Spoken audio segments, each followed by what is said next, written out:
Hello, you are listening to the Wellness Project with Des. I'm your host, Desiree, a mental health therapist and holistic wellness coach. On my podcast, I interview experts in the field of mental health and wellness, as well as those who share their firsthand accounts of their mental health journeys. These interviews will give you many tips, tools, and strategies to improve your mental health, as well as give you hope, support, encouragement, and inspiration on your own personal mental health and wellness journey. Thanks so much for being here. I would greatly appreciate it if you took a moment to leave me a review on iTunes and leave the podcast 5 stars on Spotify. It really helps the podcast to grow, which in turn helps me to keep bringing on amazing guests and spreading mental health and wellness education and support. And make sure you're subscribed so you don't miss an episode. Are you ready to embark on a transformative journey towards holistic well-being, unlocking the full potential of your mind, body, and spirit? If so, I'm thrilled to invite you to my program, the Holistic Wellness Transformation Coaching Program. My one-to-one coaching program is a comprehensive and individualized approach to help you improve your overall well-being. As a holistic wellness coach, I'm here to guide you on a transformative journey to attain balance and harmony in all areas of your life. With personalized coaching sessions, I'll offer guidance and support throughout your wellness journey. Starting with a thorough holistic assessment. We'll dive into your past, habits, thoughts, feelings, behaviors, and patterns that may be holding you back and no longer serving you. This assessment forms the foundation for your customized wellness plan. Together, we'll explore the 8 foundational elements of wellness to ensure you feel balanced and aligned with your goals and your values. This program goes beyond the surface, providing you with mental and emotional support. I will help you to manage stress, anxiety, and other challenges such as perfectionism and people-pleasing, offering techniques and strategies to enhance your resilience and your skills. The benefits of this program cannot be overstated. I'll be there every step of the way to support you in achieving balance and harmony in your life, manage stress, and improve your emotional well-being. Nurture healthy connections, create lasting, healthy habits, achieve your goals, and gain confidence in your ability to transform your life. Join me on this journey to holistic wellness. You could go to my website to check out my various packages, and you could go to my Calendly link found in the show notes to schedule a free 30-minute consultation call where we will go over the 8 core areas of wellness, as well as your goals and your dream life. Reach out and let's get started on your wellness journey so you can finally live the life you want.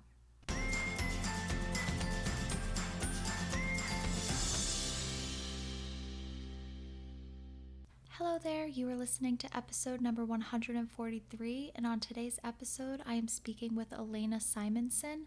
Elena is a licensed clinical social worker like me, and she is here today to talk with us about workplace burnout. I wanted Elena to come on here to chat with us about workplace burnout because I feel like a lot of people are burned out with their jobs right now. So many people that I talk to say that they're so stressed about work. They don't want to go to work. They've been looking for other jobs. They feel exhausted. They're feeling really irritated with their coworkers and colleagues. So I thought this was an important conversation to have because I feel like so many people are struggling with work right now. I'm really looking forward to you hearing this conversation. I think it's going to be really valuable because Elena is going to give so many tips and strategies on what you can do for your workplace burnout, how to improve your mood and your energy levels. It's going to be really great, so help me welcome Elena. Hey, Elena, thank you so much for joining me today. Hi, it's good to be here. I'm glad to be able to join you. Yeah, I'm really excited to chat with you today because we're talking about a very important topic, burnout, which I know I have been on the verge of lately. And a lot of people have been telling me that they have been experiencing burnout. I'm seeing it a lot. So I'm really glad that you're here today to talk about this very timely topic that a lot of us are unfortunately dealing with. Great. Yeah, I'm glad to talk a little bit about burnout. It's something that I've experienced myself and love to talk to other people about how to manage it and work through it. Yeah, great. So before we get into all the burnout, I would love if you can just take a moment to introduce yourself, who you are, where you came from, your journey, how you got to where you are today? All right. So I'm a licensed clinical social worker in the state of Florida. Currently, I work at the Department of Veteran Affairs, and I also work with a small organization called the Therapy for Therapists Collective. I started out actually wanting to go into the research field. I was always really fascinated with psychology growing up and why people act in the way that they do. And I started learning about some of the classic psychology experiments like Pavlov, some of those other ones, the Stanford experiment. And I thought, wow, I would love to learn more about this. I would love to contribute to the research field. I went to college, I was in a research program, and I realized that what I really missed was the feeling of human connection. Being in the research field, I spent a lot of time reviewing articles, doing lit reviews, finding resources, and not as much time connecting with other people. At that point, I realized that I maybe wanted to take the clinical route. I really liked my social psychology classes. I liked my clinical classes. I also did a little bit of therapy of my own in college, and I found so much value in that. And I wanted to be able to work with other people in the same way. Years later, here I am. I ended up getting my master's in social work, stayed in Florida my whole life. I have continued to do therapy. I'm in the substance use field. I found that working with people that struggle with addiction is really my calling. A lot of times there's something deeper going on underneath the substance use, and I like helping people move towards sobriety and discover, okay, what am I really needing to work on? What have I been a lot of people self-medicate. And so, what are people self-medicating? In my personal life, I really enjoy animals. That's something that I have loved since I was younger. I'm hoping to get into fostering eventually, really like dogs, maybe eventually training a therapy dog. I took a class in college where I worked with therapy animals. It was so cool. So it's a little bit about me, a little bit about my journey. My journey is still in process, as I think most of our journeys are. And I'm excited to see where things go for me from here. Awesome. Yeah, thank you for sharing all of that. And that'd be so cool to train a therapy dog. I'm a big animal person, which my listeners know. So, yeah, I love that. And I foster the kitties, which I think, you and I have talked about. So, Yes, it is so neat. I think it's such a beautiful thing to be able to foster animals and help other people find a connection with animals. So many people that I work with, it's so therapeutic for people to have an animal in the home, just someone to take care of. There's that unconditional love. And so I really hope to, in my personal life, be able to foster and help people connect with the animal that is going to be a lifelong partner for them. yes, I love that. I'm always talking about how animals improve our mental health. Love that. So, yeah, let's get into some burnout now. So, how do you define burnout? The definition of burnout that I think sits the most with me is from the WHO, and it really is the physical, emotional, and mental exhaustion caused by excessive and prolonged stress. And for most people, we associate burnout with work. Sometimes we see burnout in caregivers as well, whether it's parents or someone caring for children. When we think of burnout, I think a lot of people think of some of the helping professions like therapy, first responders, doctors, other helping professions, right? People who give to others as part of their job. It can be conceptualized as coming from workplace stress that hasn't been successfully managed. And there's a few different dimensions of burnout, right? So there's exhaustion, maybe a disconnection with your job, feeling inadequate at work. That to me is what burnout looks like. There's almost a sense of emptiness when it comes to work. Yes, that makes a lot of sense. And I think those various definitions resonate with a lot of people. What different factors are kind of that you're seeing contribute to burnout? What's kind of causing all of this burnout? It really depends on the person. There's a lot of different things that potentially could cause burnout. One of them is lack of control in the workplace. If you feel like you don't have a whole lot of autonomy over what you're doing or what your job might look like, right? Or, for example, so I work in the mental health field. Sometimes a big issue that we see is a lack of resources. With housing, for example, I can't go out and just create more low income housing or homeless shelters. So that's a sense of lack of control. I know that for me personally, I've experienced in my job. I feel like I can't help people when that's a basic need that's trying to be met. If the resource isn't there, it just isn't there. Another one is unclear job expectations. Sometimes workplace dynamics can play a role in burnout. Maybe you don't have very supportive coworkers, or you're not getting a whole lot of positive feedback from supervisors. I know I've left jobs in the past because I didn't feel like there was a cohesive working environment. It's really hard, for me, is something I really value is working together as a team. And when you feel isolated in your job, it's hard to enjoy it. If your job is too chaotic or monotonous, that can be another cause or factor leading to burnout. If you're too stressed or too bored, I think the too stressed one, that can be pretty obvious, but sometimes the monotony of a job, you might not think about that. But if you're really just not enjoying your job and you're not utilizing your skills and your talents, that can make it hard to really enjoy your job and to stay there. Another thing is work-life imbalance. If you're not feeling fulfilled in your personal life and you're not taking enough time for yourself in your personal life, that can contribute to burnout. Overly demanding job expectations. If there's a lot of expectations at your job that you're just not able to meet, it makes it hard to enjoy your work.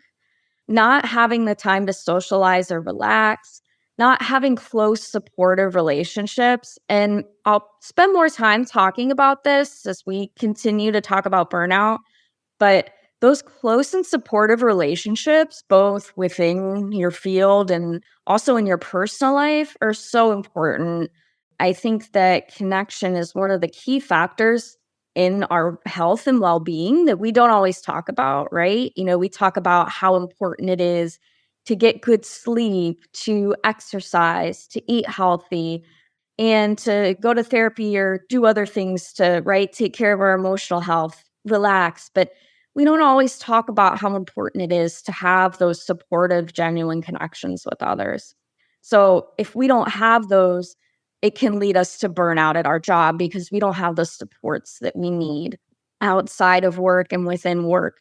Not getting enough sleep, now that I've mentioned that, I might as well bring it up. That's another factor that contribute to burnout. If you're constantly fried, you're probably not going to function as well at your job. You may not enjoy your job as well. You may be more stressed out.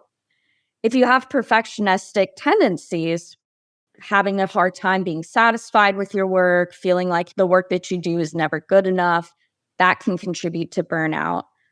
And also having a negative view of yourself and the world.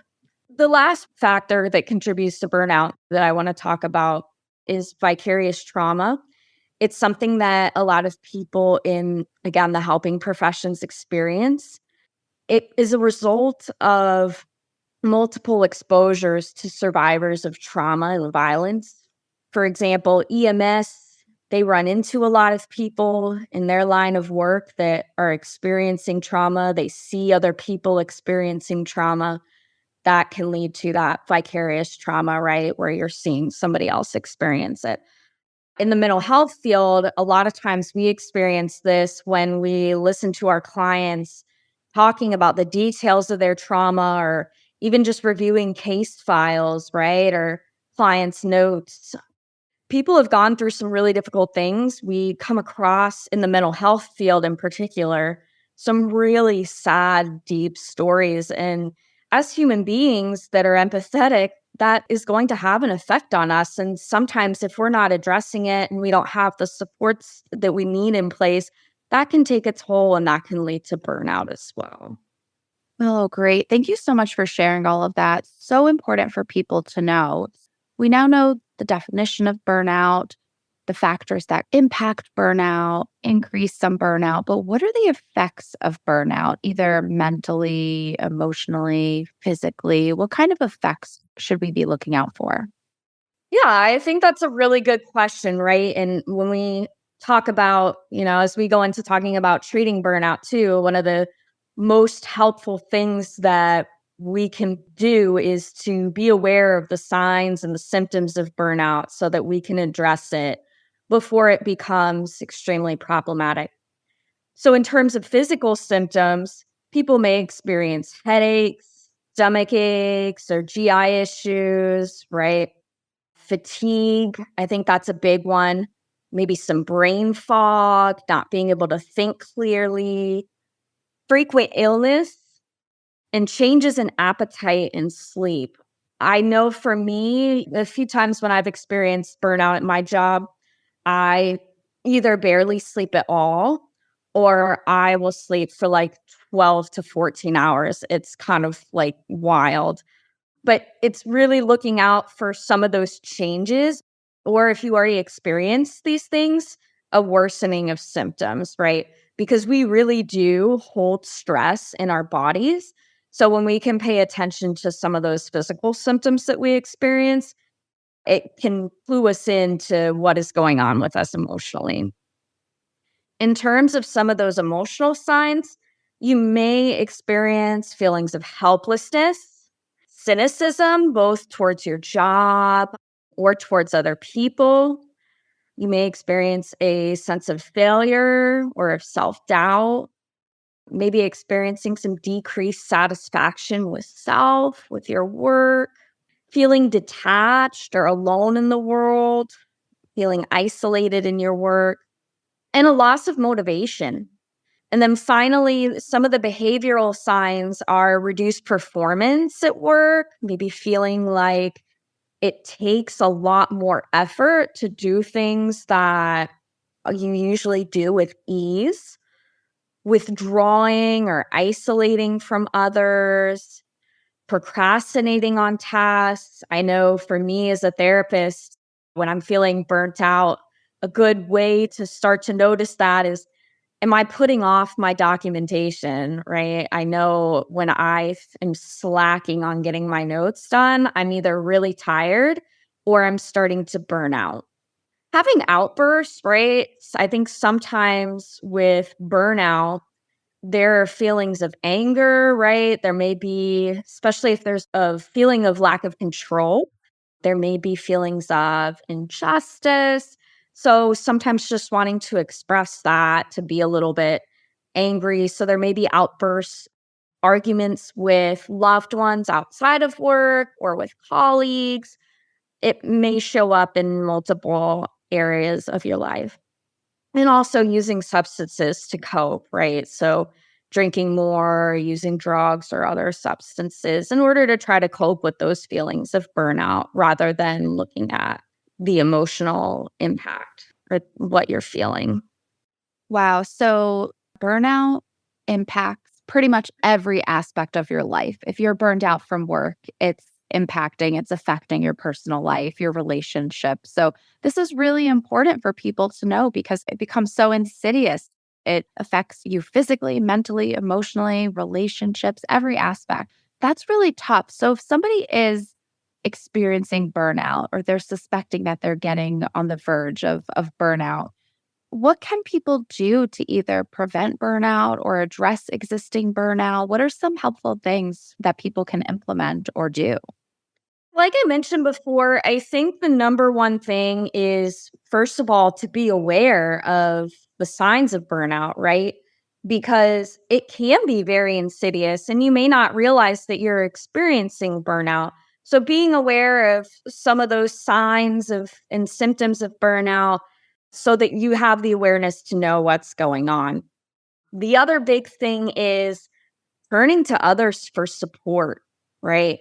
That's a big one. Having a sense of community, remembering that you're not isolated, and turning to others, whether that be friends, colleagues, or community groups. Like in the therapy world, there are a lot of whether they're therapy support groups for therapists. There are also consultation groups where you can talk about clients and get some support, some feedback, engaging in one-on-one supervision as a therapist. I think that's really important as well. So turning to others, right? Finding people both at work and outside of work that you can connect with and get support from, right? A lot of us, we work really difficult jobs and our jobs are really important to us. I think a lot of people find a sense of meaning and purpose through the work that they do, right? And having other people that they can identify with is really important. Another thing you can do is reframe the way that you look at work or your home life by trying to find value, meaning, and balance between those things. I think that sometimes for me in particular, I'll say, I've really had to work hard in my life to find balance because I have always been very used to spending a lot of time working multiple jobs, and making sure that I take that time to spend time with my friends, connect with my family, engage in hobbies that I love, be outside, be with my animal, those sorts of things. They're so important to find that balance, right? Something that I've personally, learned for me is that when I define myself solely based on one thing that I do, I feel very out of balance. And if I don't feel fulfilled in that one thing, I feel really bad about myself, and that can lead to burnout. So, like, if I only identified as a therapist, it would be really hard for me to engage in life outside of that.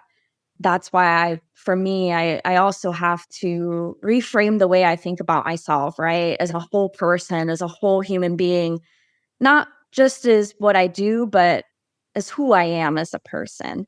So really working on reframing the way that you look at your work, that you look at your life, right? That you look at yourself, not defining yourself based on what you do, but based on who you are, I think can be really helpful when it comes to addressing burnout. Sometimes you might need to take time off, right? It's talked about a lot, but I don't think this is always the answer to addressing burnout. Sometimes just taking regular breaks during the day. I never used to take a lunch break. I would just work through lunch and try to get out of work earlier. I found that when I started taking lunch breaks, even just to go for a walk outside for 30 minutes, it really allowed me to reset, refresh, regroup, and finish the rest of my day in a meaningful way, right? More intentionally, to have more focus in my work. So I think that can be helpful too. Sometimes just taking those breaks throughout the day as you need them. Make sure you're engaging in your hobbies outside of work. Maybe you like art, maybe you like music, sports, cooking, nourish your creativity outside of work. Sometimes work can become monotonous and you do the same thing over and over again. So I think it's important to step out of your comfort zone a little bit and engage that creativity. It activates those different parts of your brain and can actually help you feel more productive and connected at work. Taking care of yourself physically is also really important in addressing burnout, making sure that you're moving your body in a way that makes you happy, whether it's going for a walk, dancing around, or yoga, something to help boost your mood and your energy, making sure that you're eating a balanced diet and getting quality sleep. Practicing self-compassion. I think this is really important too. Learning to be kind to yourself, not holding to yourself to unrealistic expectations, making room to make mistakes, right? It's okay to make mistakes. We learn from our mistakes. We grow from our mistakes, right? We don't have to beat ourselves up over them. Setting boundaries can be really helpful, expressing our needs both personally and professionally to others, knowing what we're okay with and not okay with, and expressing that, I think, is really important in addressing burnout.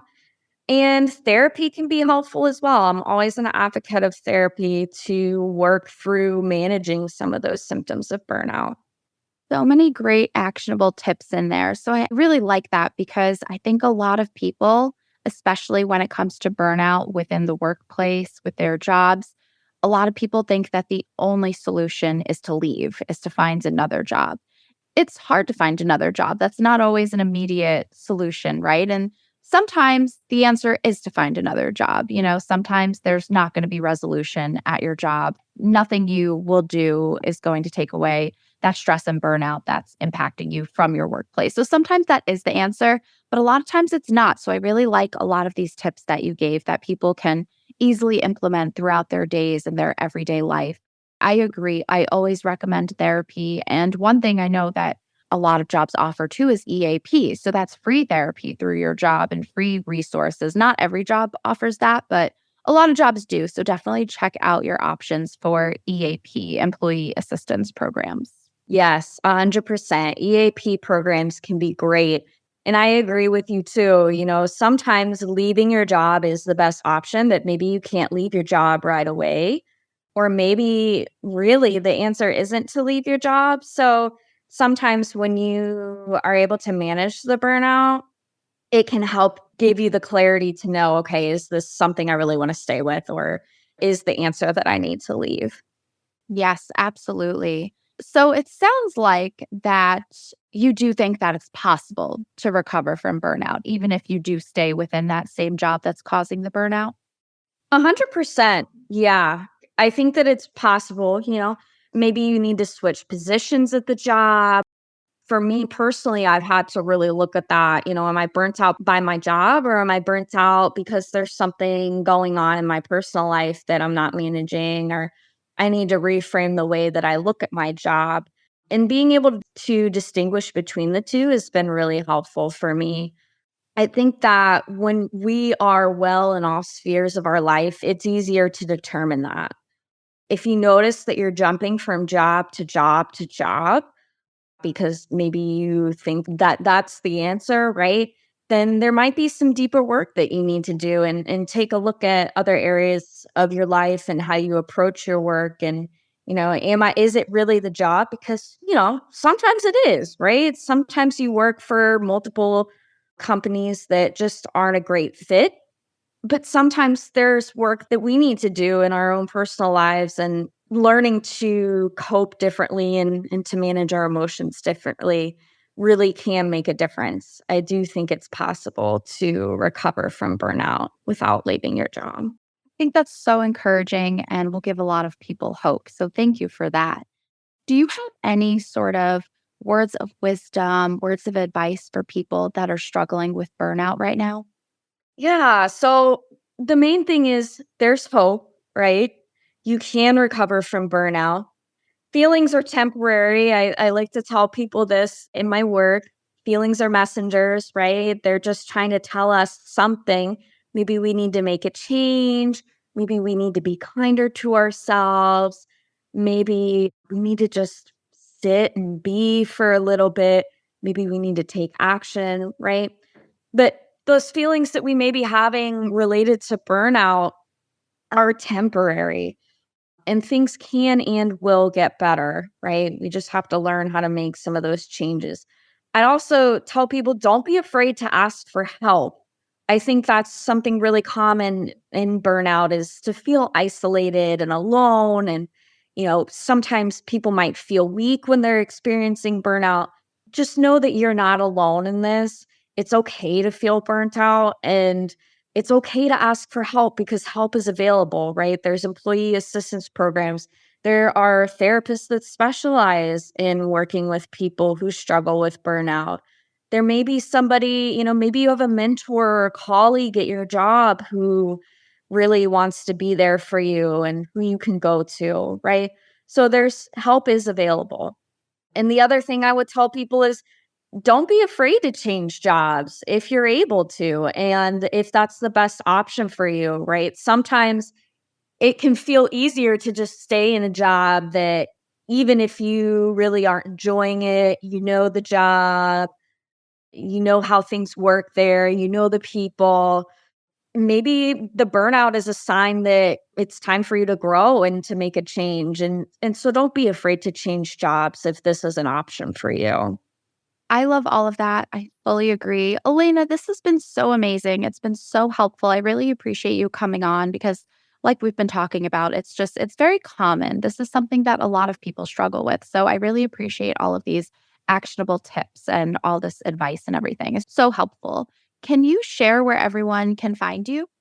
Yeah. So you can find a little bit more about me, about what I do on the Therapy for Therapists Collective website. We are a resource for therapists, by therapists. We offer a pro bono therapy support network and some support groups for therapists as well. There's a little bit more information about the collective on our website. So you can just check us out at therapyfortherapistcollective.com. And then we also have a Facebook page. So that's where you can find me. Awesome. I will link those in the show notes. And I always recommend the collective. That is how Elena and I met. I love it so, so much. It's so great. I love it so much. I'm so glad that you're a part of that and you guys are doing that because it makes such an impact. So, everyone, definitely go check that out. I will put those links in the show notes. Elena, thank you so much for being here with me today and sharing all of your expertise and your personal experiences. So valuable and so helpful. Thanks, Desiree. It was wonderful being here and getting to talk with you and sharing what I know about burnout. I really hope that you liked this episode and gained a lot of value from it. If you did like this episode, please share it on social media. You can tag me at The Wellness Project with Des on Instagram and at According to Des on Facebook. If you do enjoy my podcast and gain value from it, I would greatly appreciate your support. You can show your love and support by buying me a coffee. This will help my podcast to grow and in turn will help me to keep bringing on amazing guests. You can go to buymeacoffee.com/The Wellness Project with Des to show your support. All books written by or recommended by my amazing podcast guests are listed on my Amazon storefront. Go to the link in the show notes to check out those books. I would love to extend an invite to you to become a part of my community. You can do this through Facebook, where we will be discussing this episode. I would love for you to share your insights, any aha moments, any thoughts or ideas you would like to contribute. You can contribute in the discussion taking place in my Facebook group, and it's a great place to connect with me because I am in there every day with mental health and wellness content, discussions, reflections, journal prompts. It's a fun and supportive place to be. You can find the group at facebook.com/groups/according to Des, and that link will also be in the show notes.